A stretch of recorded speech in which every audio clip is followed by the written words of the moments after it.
nosotros como los justos. Entonces, no nos conviene porque eso no lo tolera el Señor. Entonces, veamos aquí el caso en este caso de David, ya está pagando consecuencias muy fuertes de su pecado. Él mismo le dijo al profeta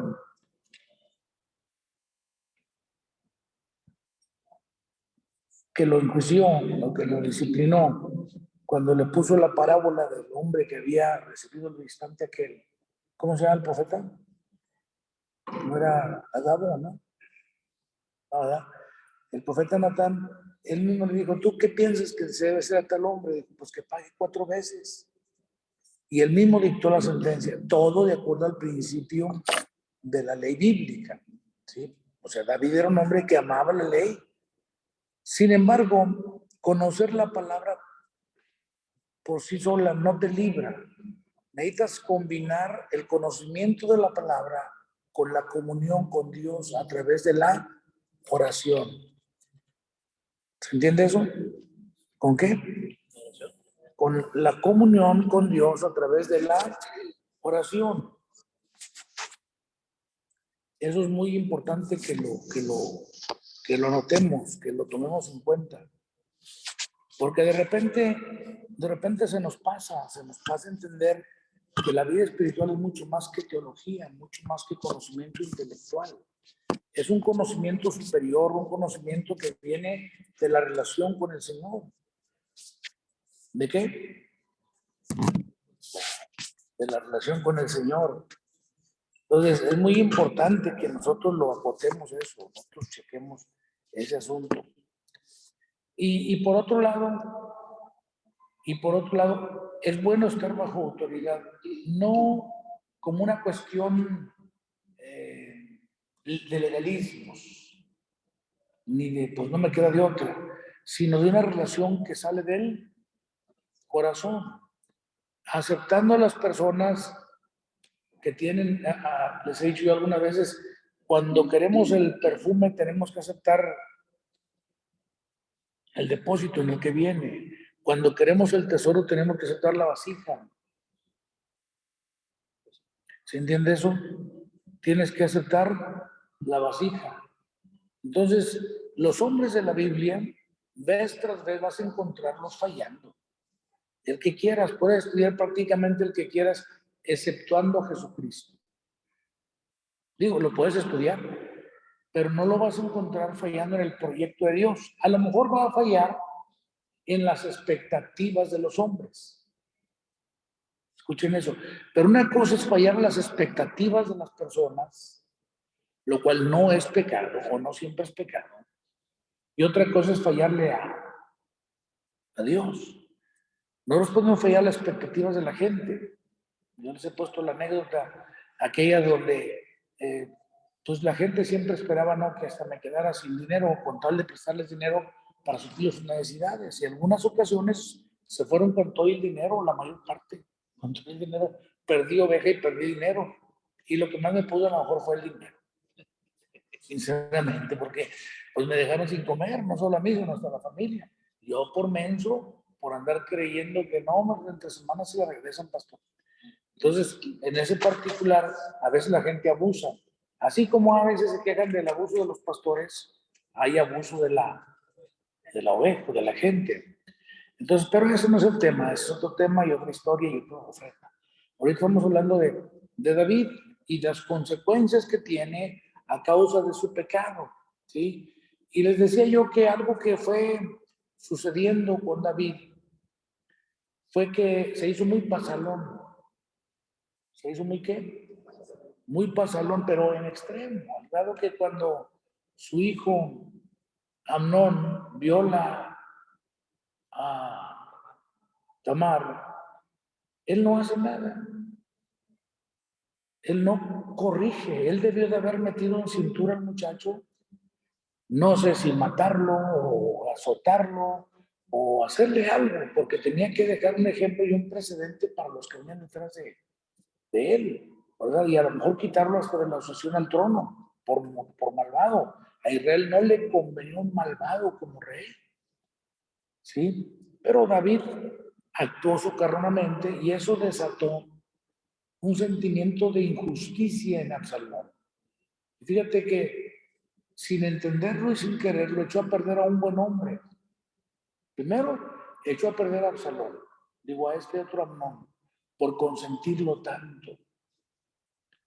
El otro tiene su propia empresa, tiene sus ovejas que esquila y era un hombre productivo, Absalón. Sin embargo, a causa de la inactividad y falta de responsabilidad de David como padre, desarrolló amargura y un coraje tremendo e intenso, primeramente en contra de Amnón, a quien finalmente mata, y luego después de ahí, persigue inclusive a David, ya lo veremos en su momento. Absalón guardó el coraje mucho tiempo, 2 años me parece, guardó el coraje y estuvo urdiendo, dicen los antiguos, estuvo planeando, proyectando cómo iba a matar a Amnón. Qué angustia tan terrible ha de ser saber que tu hijo mata a otro hijo tuyo. No es una cuestión privativa de David y de la cultura de él o de sus tiempos.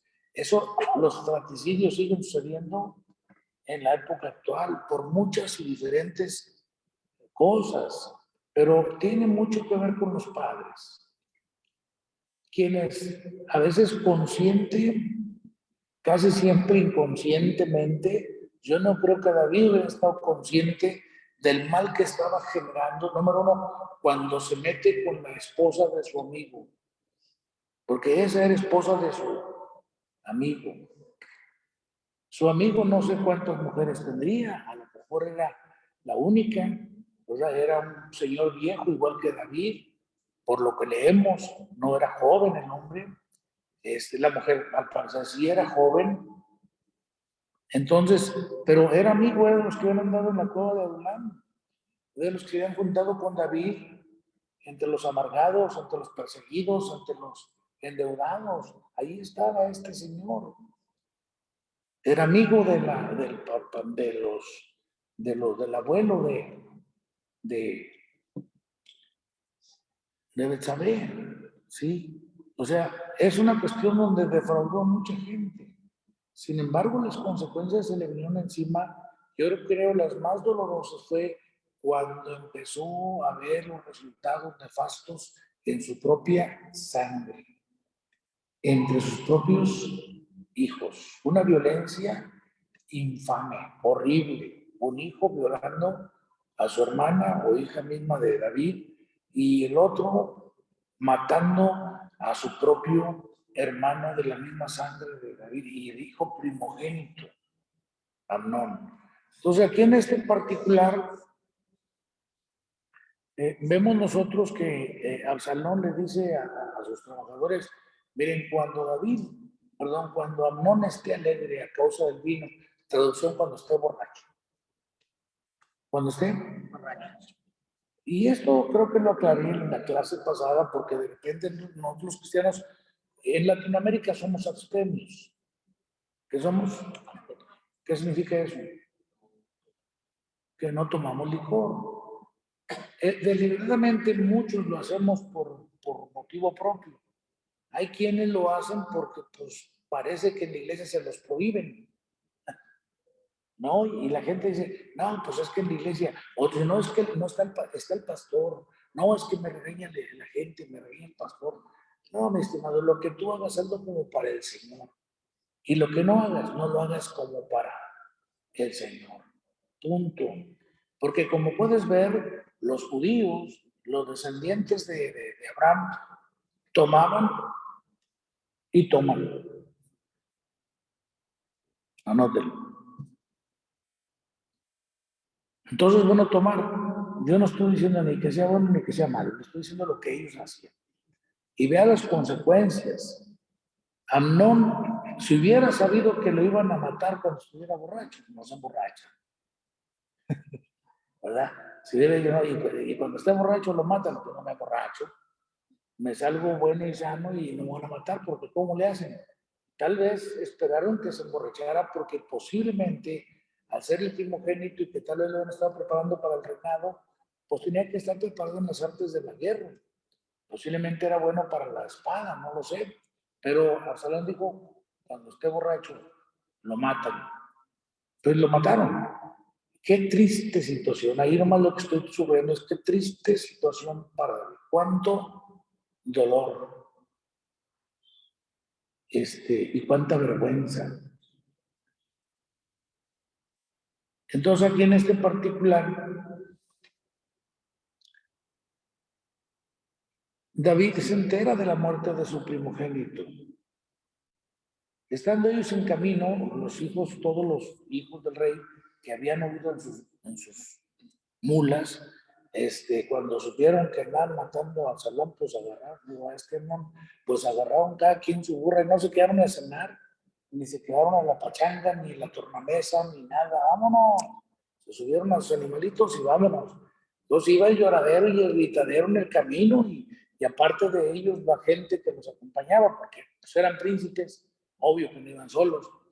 Entonces, dice, llegó a David el rumor que decía, Absalón ha dado muerte a todos los hijos del rey, y ninguno de ellos ha quedado. O sea, a David le llegó teléfono descompuesto, una información amarillista, una información mucho más pesada.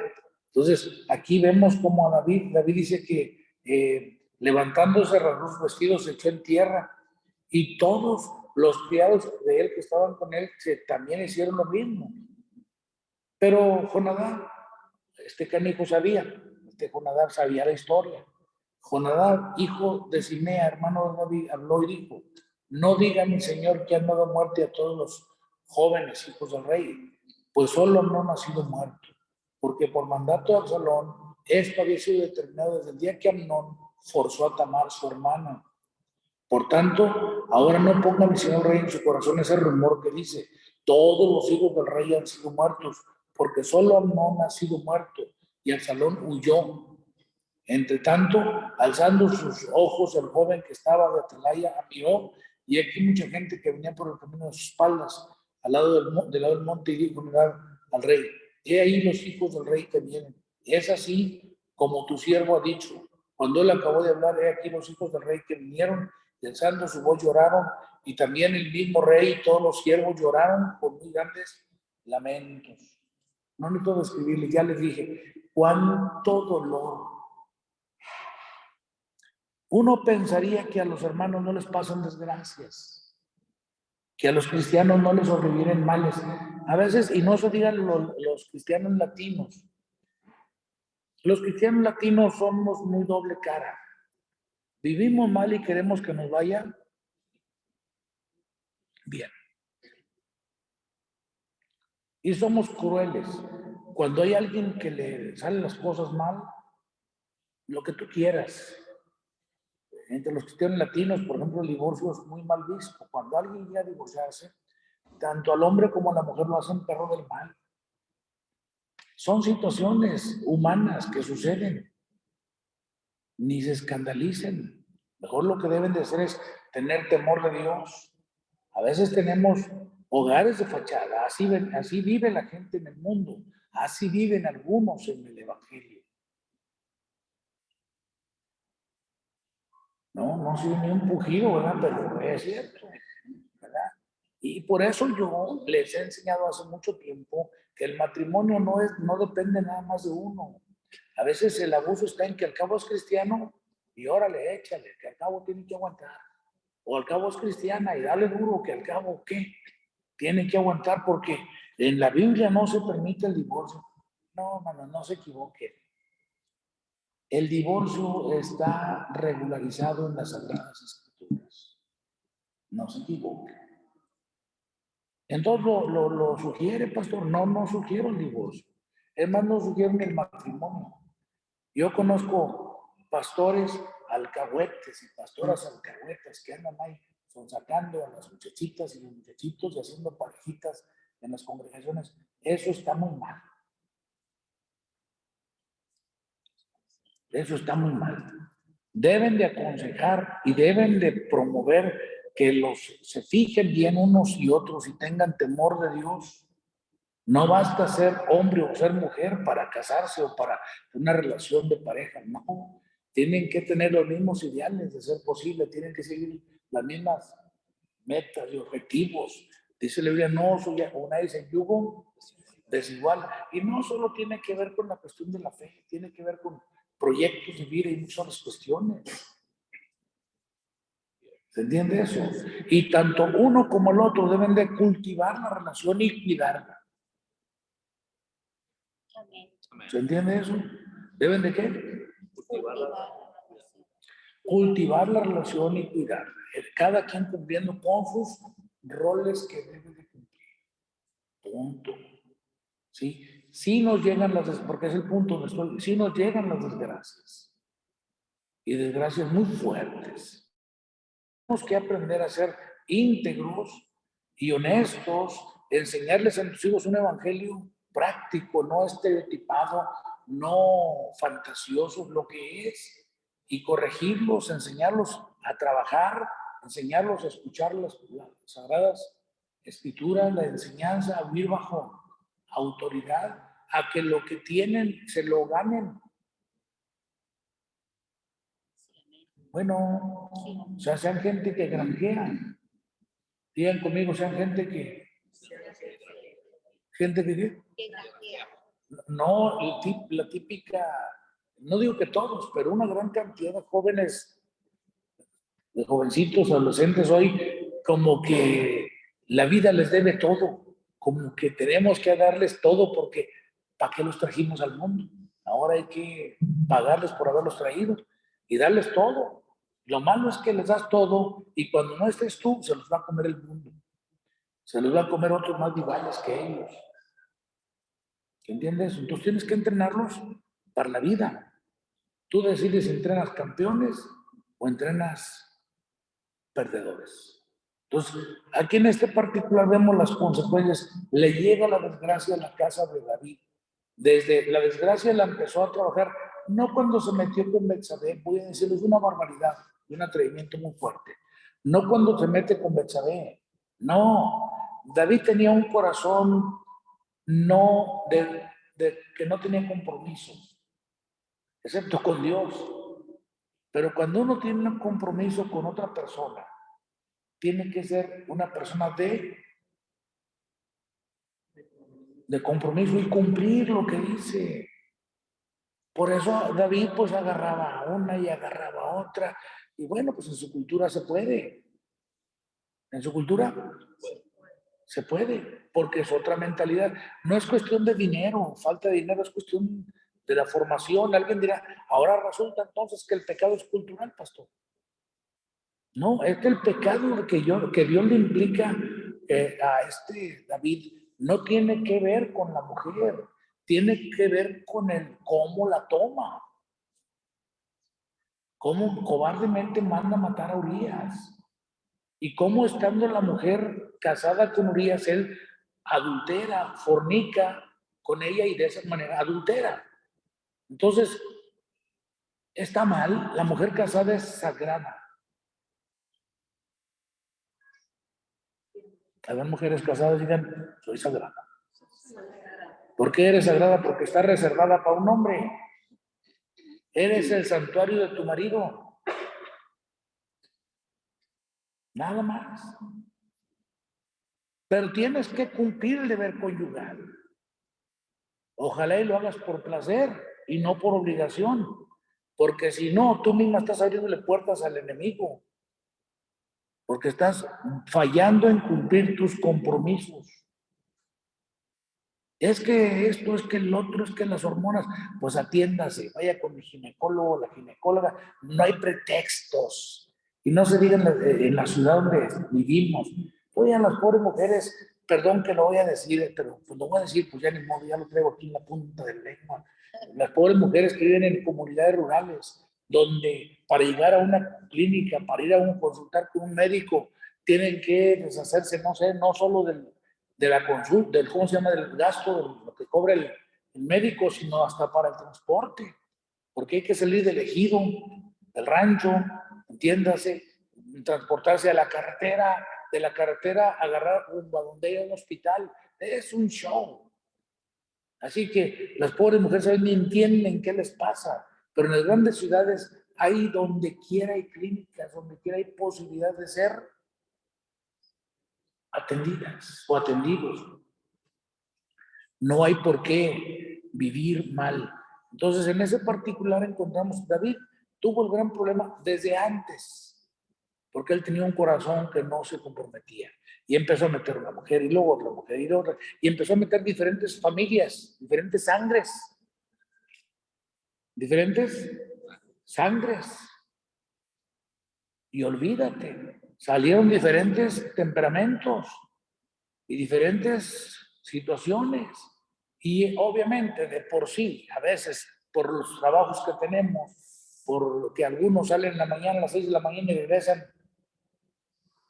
a las 7 de la noche, a los muchachos los ven nomás en la noche que llegan a veces todos cansados, enojados por esto y por lo otro, y no pueden ni platicar con sus hijos. Entonces el fin de semana es el rato en que pueden platicar bien, sentarse unas 2 horas y vernos y ver cómo está la historia. Por sí, con una sola familia, a veces de 2 hijos o 3 hijos o 4 hijos. ¿Te imaginas el David que tenía 70 varones? Multiplica por 3 aparte y súmale los 70. Unos 280 hijos. ¿Por qué por 3? Pues 3 hijas por cada varoncito que hubiera tenido. O 2 mínimo. Ya vamos a dejársela barata, vamos a dejársela en 2. Multiplícala por 2. 140 más los 70 y tantos. Sí. Olvídate, más era rey de Israel. Era el campeón que había matado a Goliat. Tenía relaciones con N cantidad de países alrededor. Tenía juntas con el primer ministro y con los alcaldes y gobernantes de las provincias y todo. O sea, era un señor muy ocupado. Se entiende eso. Pero aparte de eso, tenía mucha diversidad de personas en su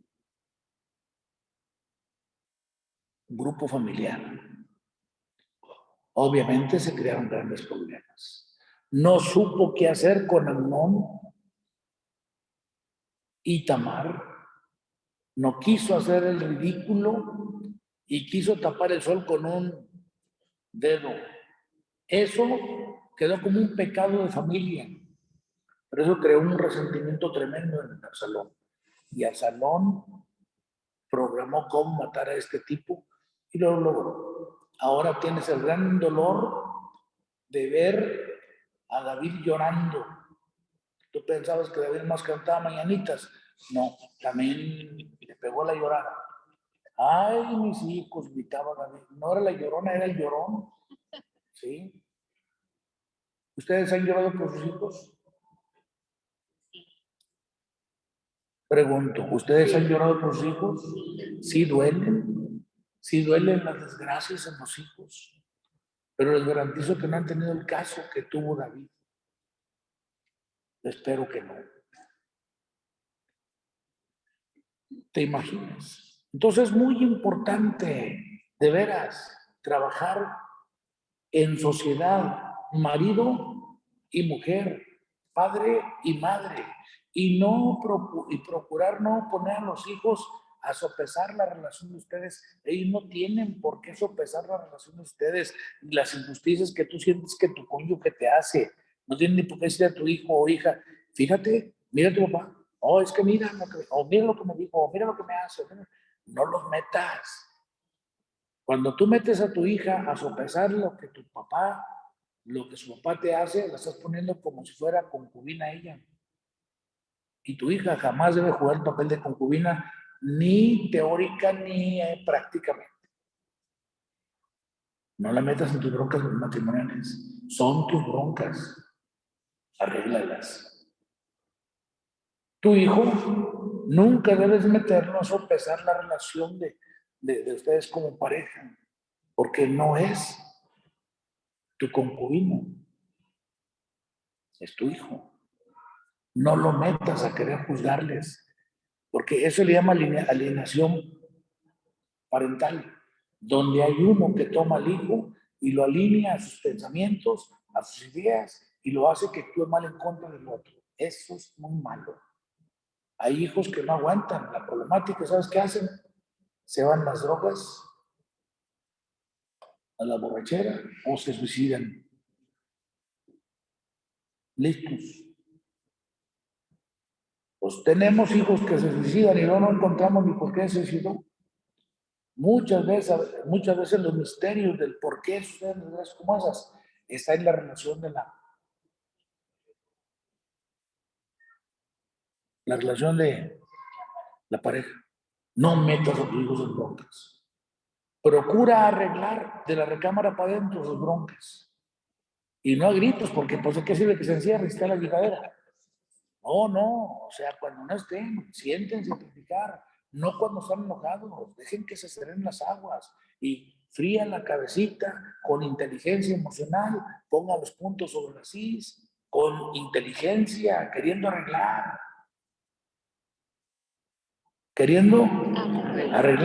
pero a veces nos atenemos a que el otro es cristiano, pues tú también eres cristiano o no eres cristiano. No, pero tú estás más metido, más metida. O sea que se da aquí, se da el caso de que es que tú eres más hermana porque vas más al culto, o eres más hermano porque vas más al culto, o a ti te pusieron ahora por la ofrenda ayer. ¿Y eso qué? O sea, los mantos ministeriales no se llevan a las relaciones de pareja. Por favor, no meta usted. Cuando Mical hizo eso, que se burló de David, todavía no pasaban estas desgracias, me parece. Sí, todavía no. Cuando Mical se burló de David porque andaba allí y se le vio alguna situación a David, pues traían aguas, no los traemos pantalones, aquel traía aguas y dice de por ahí los que saben o se afiguran cosas, que a David por ahí se le levantó la agua y a Mical le dio mucho coraje. Era su esposa, yo ya les he explicado que Mical traía ganas de pelear, porque Mical era una mujer muy amargada. Mical era una mujer muy amargada porque ella había sido traída a volver a ser la esposa de, de David por conveniencias políticas. Lo habían arrancado de su seno familiar y ella tenía un hogar, una familia. Chueco derecho, ella ya tenía su vida aparte. Pero David, para poder tener paz con la tribu de Benjamín, dijo, no hombre, pues si no la traigo nunca me van a querer los de Benjamín. Mejor la traigo.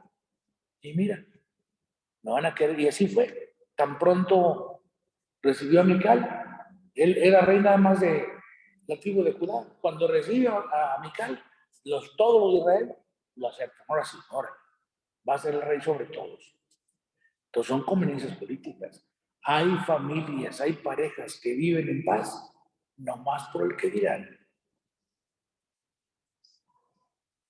no más por los hijos, no más porque no te voy a dejar la casa.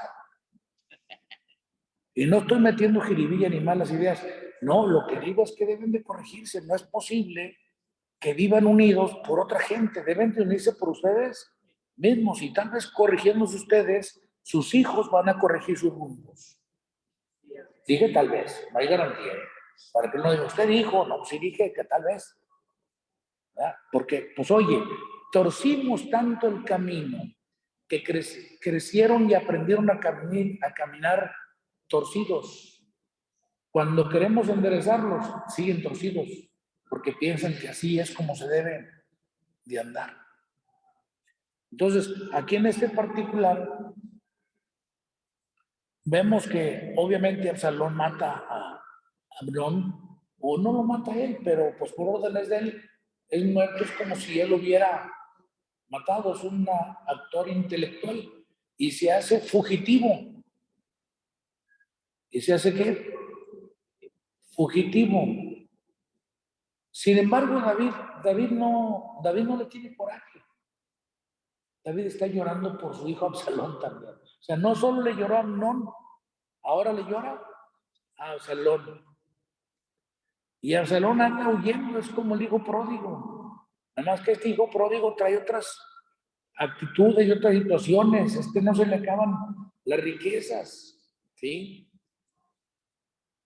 Pasaron los tiempos y después de 3 años, David quería ver a Absalón,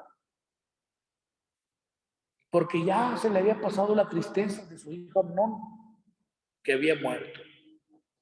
Entonces, en este particular, es importante que entendamos, las malas acciones traen malos resultados, tristezas muy profundas. Dejemos de vivir en apariencia, corrijámonos todo lo mejor que podamos para vivir la buena vida. Para vivir, porque tú puedes tener toda la comida más cara, pero cuando hay pan de lágrimas, ni la comida sabe,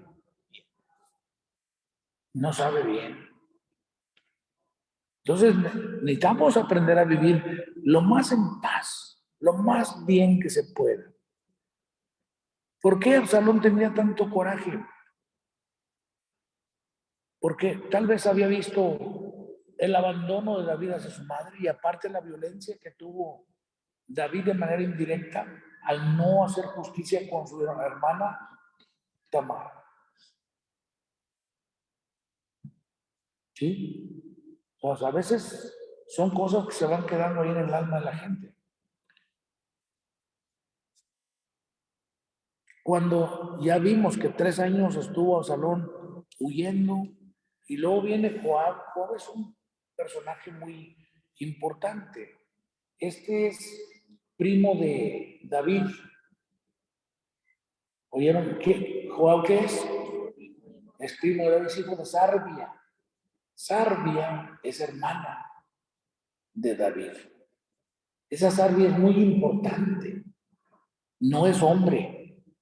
Sarbia es mujer. A mí, cuando estábamos muy joven, yo me imaginaba cuando veía el nombre Sarbia, se me hacía un señor o no bien fuerte, pues si los hijos eran bien bárbaros, pues el papá, ¿cómo sería? No, hombre, es la mamá. Dios bendiga a las mujeres.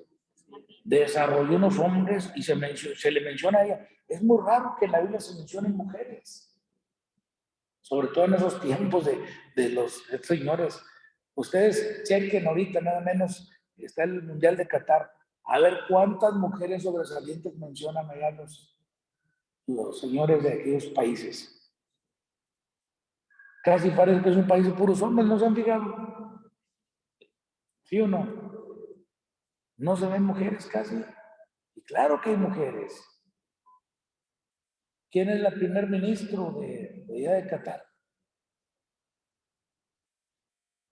Pues no, o sea, no se menciona. Son culturas, así están formadas, no voy a llamarles machistas, están conformadas así. Y así han sido por miles de años, desde la época de Saúl, porque estos son descendientes ¿de quién? De Ismael y Esaú. Son los emires, sí, los gobernantes, los descendientes de las 12 hijos de Ismael.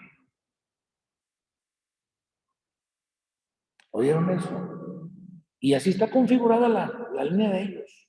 La línea donde, por eso en la Biblia también cuando la leemos, es un libro, un conjunto de registros sagrados para nosotros que tiene que ver mucho con la cultura del Medio Oriente, particularmente judía. Y los judíos también son más o menos casi como la ley de estos señores, que muchos se parecen. Entonces, en este particular, Sarbia, primo de David, sabiendo que el corazón del rey se inclinaba por Absalón, o sea, que lo deseaba ver, que lo amaba, que no tenía coraje por lo que había matado a su hijo, otro hijo. Entonces, pues obviamente, habiendo matado o estando muerto Amnón, el primogénito, ¿sabes quién seguía en la línea de sucesión? Al parecer Absalón, o sea, el que seguía. Entonces, envió Joab a Tecoa y tomó de ella una mujer astuta y le dijo, yo te ruego que finjas estar de duelo y te vistas de ropas de luto y no te unjas con óleo, o sea, con aceite o perfume, sino preséntate como una mujer que desde hace mucho tiempo está de duelo por algún muerto y entrarás al rey y le hablarás de esta manera. Y Joab puso las palabras en su boca. Esas son las palabras que yo uso a veces para la analogía de antes de Cristo y después de Cristo, ¿verdad? Cuando predico de cómo pensaban de la muerte antes de estar en los de antes de Cristo y cómo se piensa después de Cristo. En este caso, el tío de Absalón quiere arreglar la situación, quiere ver que su pariente vuelva al trono. A él le gustaba para rey, a él le gustaba para sucesor, de alguna manera, ¿sí? Es leal a David Joab, pero obviamente quería que hubiera una reconciliación entre padre e hijo, ¿sí? Entonces es lo que procura hacer la reconciliación. Y entonces va y busca una señora que venga y le hable al rey. En este caso, entró pues aquella mujer de Tecoa al rey y postrándose en tierra sobre su rostro, hizo reverencia y dijo, socorro, oh rey. El rey le dijo, ¿qué tienes? Y ella respondió, yo la verdad soy una mujer viuda y mi marido ha muerto. Tu sierva tenía 2 hijos y los 2 riñeron en el campo y no habiendo quien los separase, hirió el uno al otro y lo mató. Y aquí toda la familia se ha levantado contra tu sierva diciendo, entrega al que mató a su hermano para que podamos morir por la vida de su hermano a quien él mató. Y matemos también al heredero. Ya chequen cómo va la historia. ¿Quién es el heredero del trono? Absalón. Así apagarán el asco a que me ha quedado, no dejando a mi marido nombre ni reliquia sobre la tierra. Entonces el rey dijo a la mujer, vete a tu casa y yo daré órdenes con respecto a ti. Y la mujer de Tecoa dijo al rey, rey, señor mío, la maldad sea sobre mí y sobre la casa de mi padre, mas el rey y su trono sean sin culpa. Y el rey dijo, al que me hablare contra ti, tráelo a mí y no te tocará más. Dijo ella, entonces te ruego, oh rey, que te acuerdes de Jehová tu Dios, para que el vengador de la sangre no aumente el daño y no destruya a mi hijo. Y él respondió, vive Jehová, que no caerá ni un cabello de la cabeza de tu hijo en tierra. Aquí en este particular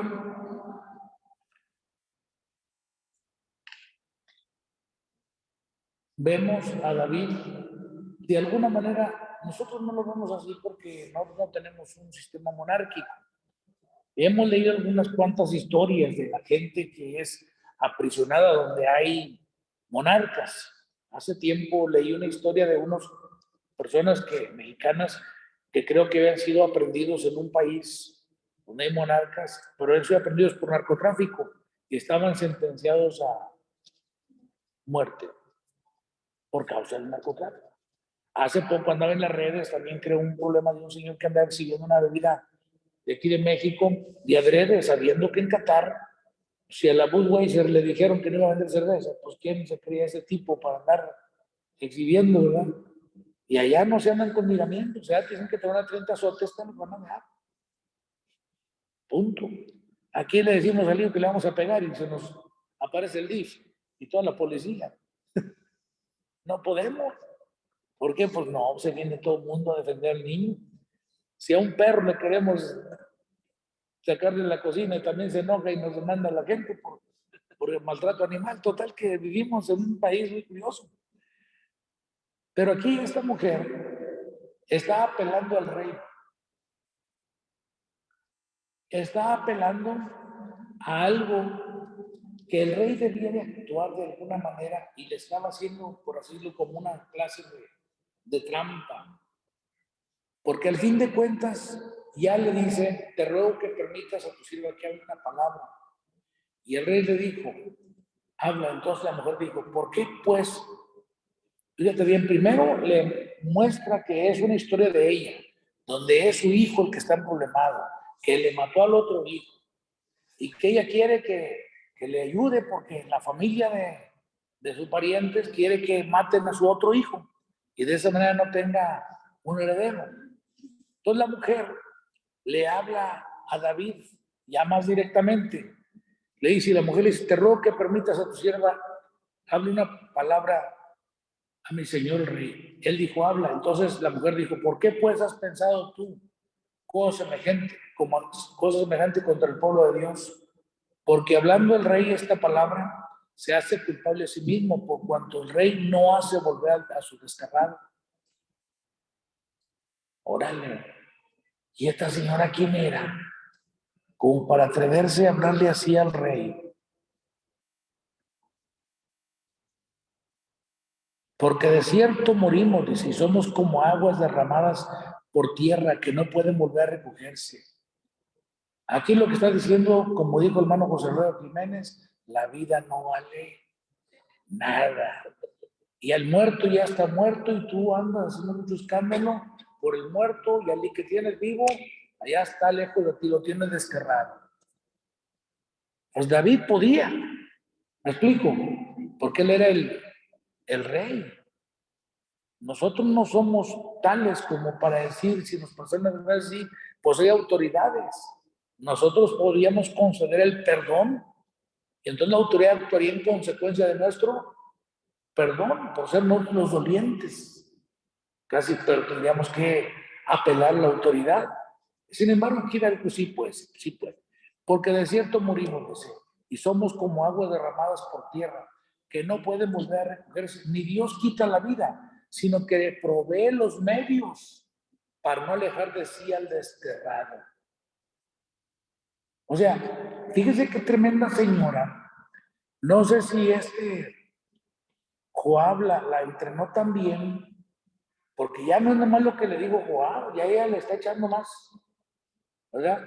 Como que dice, Dios no quita la vida, sino que provee medios para no dejar de sí al desterrado. Dios quiere que nos reconciliemos con Él. Dios no te está condenando, ni quiere destruirte. Claro, si tú te alejas, pues ni modo de andarte correteando, pero obviamente Dios provee los medios para que te reconcilies, para que dejes de ser un forajido, para que dejes de vivir como un fugitivo, decía el hermano Chicho, ¿sí? Entonces, es importante aquí, dice, al haber yo venido ahora para decir esto al rey, mi señor, es porque el pueblo me atemorizó y tu sierva dijo, hablaré al rey, quizá él hará lo que su sierva diga, mas el rey, pues el rey oirá, para librar a su siervo de mano del hombre que me quiere destruir a mí y a mí juntamente de la verdad de Dios. Tu sierva pues dice, sea hora de consuelo la respuesta de mi señor rey, pues que mi señor, el rey, es como un ángel de Dios para discernir entre lo bueno y lo malo. Así Jehová tu Dios haga contigo. Aquí lo que está haciendo esta mujer es una osadía. Se está atreviendo a mucho. Claro, yo creo que asusada y apoyada por Juan para que reconcilie, para que deje ¿cómo dijera? Para que mande a buscar a Absalón en este caso y Absalón venga de nuevo a la familia. Dice, porque pues has pensado tú semejante cosa contra el pueblo de Dios. ¿Por qué? ¿Por qué David tenía que iniciar la reconciliación? Porque él es el padre, número uno. Número dos, porque él es el rey. ¿Se entiende eso? Porque él es el padre. Y número dos, porque él es el rey. Como padres de familia, hermanos, o madres de familia, nos toca quitar todo aquello, toda rispidez, todo aquello que crea conflicto en nuestra familia. Buscar que nuestros hijos vivan en armonía. Pablo dice que a los padres no exasperen a sus hijos. Hijos, padres, no exasperéis a vuestros hijos. Entonces, es muy importante que procuremos vivir en la bendición, ¿sí? ¿Qué le está diciendo de alguna manera esta mujer? Busca la forma de buscar a tu hijo y que vuelva a estar contigo, el desterrado. ¿Eh? Porque Dios, y es algo interesante, mira, cuando tú piensas, entonces, o sea, puede hacer lo que quiera el hombre. El hombre hace lo que quiere, en fin de cuentas. Sin embargo, Dios trabaja para reconciliarnos, satisfaciendo la justicia, no ignorándola. Dios no ignora la injusticia. O sea, es importante que sepas, a veces pensamos, como ya lo hemos platicado, a veces nosotros, de una u otra manera, que Dios no va a quitarnos las consecuencias de nuestros actos, pero de que nos abre la puerta de la reconciliación, no la abre. Porque mira, bastante pesado es pagar las consecuencias y todavía estás sin Dios. Y todavía estás sin Dios. Así hay gente pagando las consecuencias en el alcoholismo, en la perdición, en el conflicto hogareño y todavía sin Dios. Pues ¿cuándo van a arreglar? Se necesita reconciliarnos con Dios y luego paulatinamente ir arreglando cada evento, cada situación que nos sobrevenga, porque las consecuencias de nuestros pecados, claro que vendrán. Pero si con Dios batallamos, ¿te imaginas sin Dios? Si con Dios, voy a hacer una expresión que no me gusta, pero si con Dios a veces ya nos anda con el diablo, ahora sin Dios, el diablo hace su bailongo en nuestra casa y nosotros nomás nos quedamos mirando al diablo bailotear, hacer lo que él quiera, los demonios haciendo lo que quieran. Entonces necesitamos, y alguien puede estar ahí, pues no, que el diablo, nunca les he dicho que no existe, lo que les he dicho es que no tiene derecho sobre aquellos que están bajo la cobertura de Dios. Pero la gente que vive en pecado generalmente se sale de la cobertura, es lo primero que hace. ¿Escuchó eso? Sí, amén. Se salen de la cobertura de Dios. ¿Y cuál es el pecado? Salimos de la cobertura. Todos los demás detalles son consecuencia de lo mismo. Si estamos en Cristo, a veces ya nos anda. Ahora no estamos en Cristo. Entonces, es importante que lo entendamos nosotros. Porque de cierto morimos y somos como aguas que no vuelven a recuperarse o a recogerse. ¿Qué le está diciendo la mujer? Urge la reconciliación, porque cualquier rato te mueres o se muere tu hijo. Y a veces nosotros por nuestro orgullo no arreglamos los problemas. Mañana, no, otro día.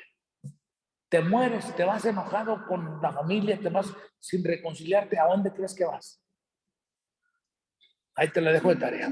Tú pues no, me voy con Cristo. Pues tú puedes lo que quieras, no, eso no es bronca. Yo he enterrado mucha gente en mis 43 años de ministerio. Casi la mayoría los he mandado al cielo. Pero ese soy yo. Que sea cierto.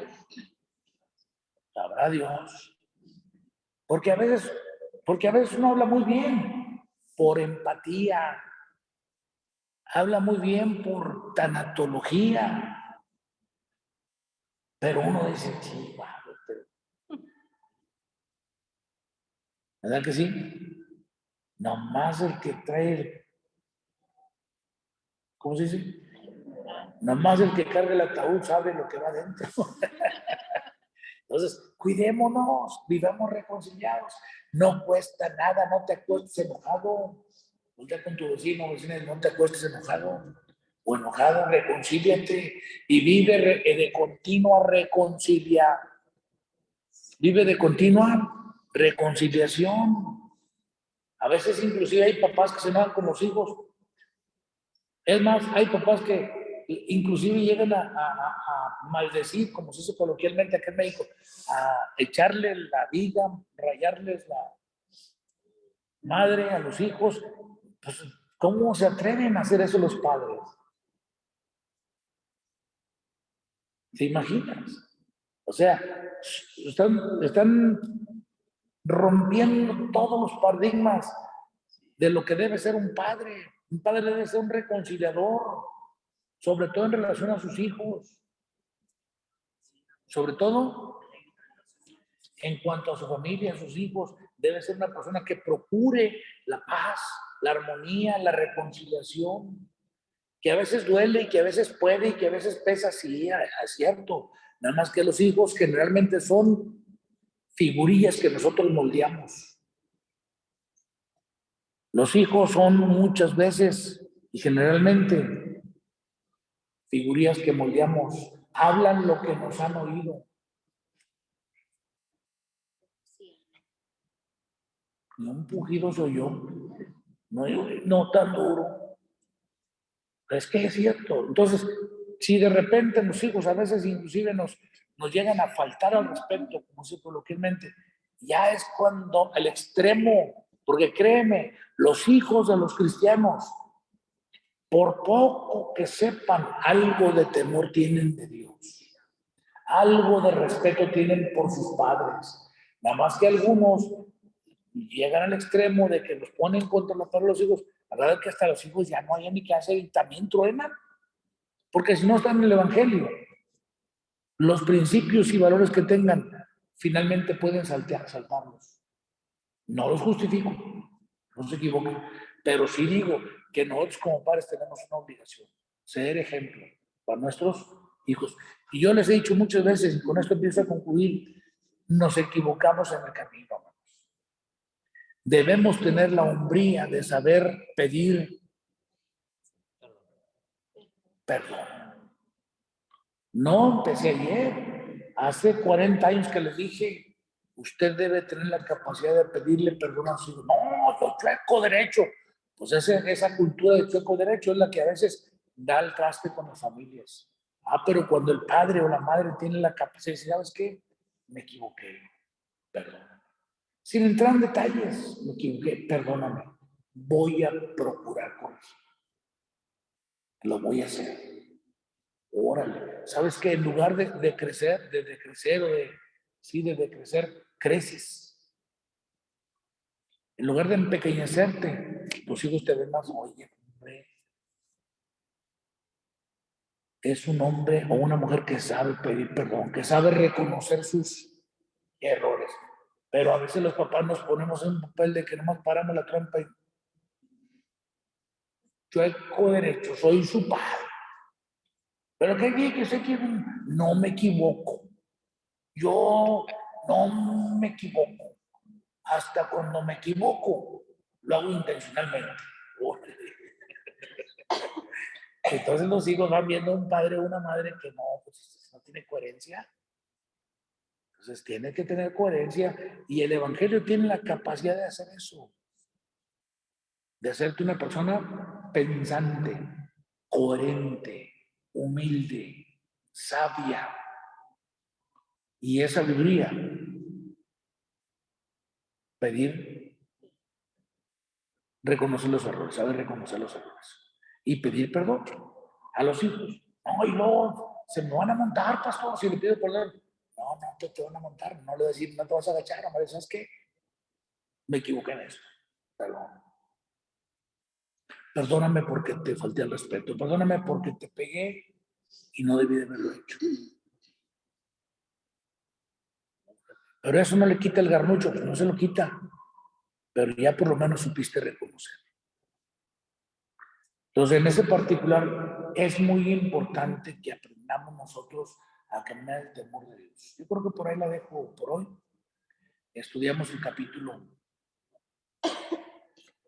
¿Sí, verdad? Ya casi vamos a terminar donde David le pregunta a la señora quién había mandado, porque pues era mucha escuela para esa señora. Entonces dijo, alguien me la entregó, alguien me la preparó y me la mandó bien preparadita la señora. Entonces le pregunta, ¿quién te mandó? Y a la señora le dice, pues me mandó Julián de tal, ¿verdad? Entonces, él me mandó. Ya, ya tanteaba, se fue a ver un viejo lagarto de agua dulce de muchos años, viejo ese, pero no quiso hablar él, mejor mandó a alguien que le paraboleara a David. Entonces, ¿alguna pregunta, duda, comentario que tengan? Padre, en el nombre de Jesús te bendigo, oro por mis hermanos y hermanas, les bendigo en el nombre de Jesús. Oro que la palabra viva y eficaz quede en sus corazones. Amén. El amor de Dios, la gracia del Señor Jesús y la comunión del Espíritu Santo sea con todos.